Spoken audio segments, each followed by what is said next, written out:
अस्सलाम वालेकुम दोस्तों, उम्मीद है आप सब खैरियत से होंगे। मैं हूं मोहम्मद हमजा और आप देख रहे हैं न्यूट्री वेंचर अपडेट्स। दोस्तों, इस वीडियो में मैं आपको बताने वाला हूं कि आज बुध वाला दिन है। सऊदी कौंसलेट कराची के अंदर कितने वीजा प्रोसेस हुए हैं, कितने पासपोर्ट सबमिट हुए हैं, कोटा सिस्टम की क्या सूरत हाल रही है और नॉर्मल वीजा प्रोसेसिंग ड्यूरेशन कितना है।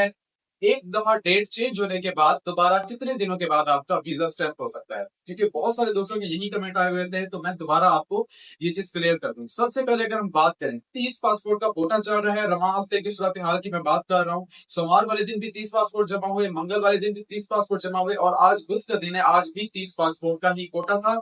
30 पासपोर्ट ही जमा हुए हैं एम्बेसी। वीजा प्रोसेसिंग की सूरत हाल की अगर हम बात करें, वीजा प्रोसेसिंग में तेजी आ रही है, बेहतरी आ रही है।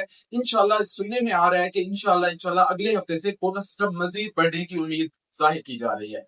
अगर कोटा सिस्टम इसी तरह से आहिस्ता आहिस्ता भी बढ़ता रहा तो इंशाल्लाह ये जो पीछे बैकलॉग बना हुआ है या वीजा प्रोसेसिंग जो अब भी यानी कि फुली तो नहीं, जाहिर सी बात है, थोड़ा सा हालात बेहतरी की तरफ आए हैं। तो इंशाल्लाह अगर कोटा सिस्टम बढ़ता रहा तो इंशाल्लाह ये हालात बहुत जल्द बेहतरी की तरफ आ जाएंगे। ठीक है दोस्तों, अगर हम बात करें कि आपके पहली दफा ई नंबर की डेट कब चेंज होती है, अगर हम अब तक की बात करें यानी कि पिछला जितना भी ड्यूरेशन आ रहा है, जुलाई, जून, जुलाई, अगस्त, अब सितंबर का एंड हो चुका है, अक्टूबर स्टार्ट है। यानी कि आप इन ड्यूरेशन की बात करें तो जिन दोस्तों ने अपने पासपोर्ट वगैरह जमा करवाए थे, तकरीबन तकरीबन 55 से 50 से 55 दिन के बाद उनकी ई नंबर की डेट चेंज हुई थी।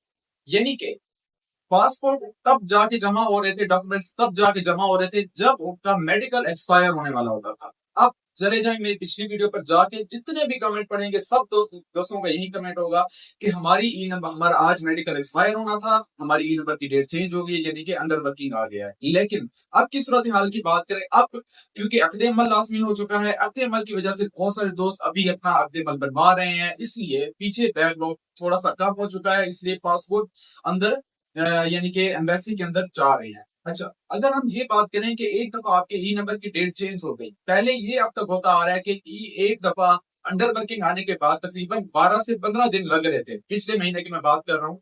12 से 15 दिन के बाद जाके दोबारा यानी कि ई नंबर की डेट चेंज होती है और दोबारा वीजा उसी दिन ही या उससे अगले दिन स्टैंप हो जाता था। मोस्ट प्रोबेबली उसी दिन ही स्टैंप हो जाता था, दूसरी बार जब ई नंबर की डेट चेंज होती थी। लेकिन अब वीजा प्रोसेसिंग की उसमें बहुत ज्यादा यानी कि बेहतरी आ रही है। अब जब आपकी ई नंबर की पहली बार डेट से हो जाती है, कुछ दोस्तों के तो ये भी कमेंट आ रहे थे कि उसी दिन हमारा वीजा स्टैंप हो गया। नहीं तो मोस्टली दोस्तों के यही कमेंट आ रहे हैं कि हमारी एक दिन ई नंबर की, फॉर एग्जाम्पल आज डेट चेंज हुई है तो तकरीबन 2 से 3 दिन के अंदर अंदर उनका वीजा स्टैंप हो रहा है। और फिर उनके डॉक्यूमेंट्स भी, पहले ये होता था कि जब वीजा स्टैंप हो जाता था तो डॉक्यूमेंट्स तकरीबन एजेंसी तक पहुंचते पहुंचते कोई 7 से 8 दिन या 8 से 10 दिन भी लग जाते थे। लेकिन अब यानी कि जिस दिन आपका वीजा स्टैंप हो जाता है उससे 2-3 दिन के अंदर अंदर ही आपके डॉक्यूमेंट्स तकरीबन एजेंसी वाले को पहुंच जाते हैं। इस बारे में बिल्कुल परेशान होने की जरूरत नहीं है कि किसी का अगर डिले हो जाता है तो कोई इश्यू नहीं है। आपकी जरिए से बात है, अगर आपका वीजा स्टैंप हो चुका है तो आपके डॉक्यूमेंट्स भी इंशाल्लाह आपके एजेंसी वाले तक पहुंच जाएंगे। थोड़ी सी डिले हो भी सकता है, इसमें ऐसी कोई ये नहीं है कि भाई 2-3 दिन के अंदर ही अंदर आने हैं। लेकिन बस आप अपने एजेंसी वालों से डेली की डेली अपडेट्स लेते रहें कि आपके डॉक्यूमेंट्स वापस पहुंचे हैं कि नहीं। ठीक है, इसके अलावा आपका कोई भी कमेंट तो आप मुझसे कमेंट सेक्शन में लाजमी पूछे, इंशाल्लाह आपका उसको टाइमली जवाब दे दिया जाएगा। जज़ाकल्लाह।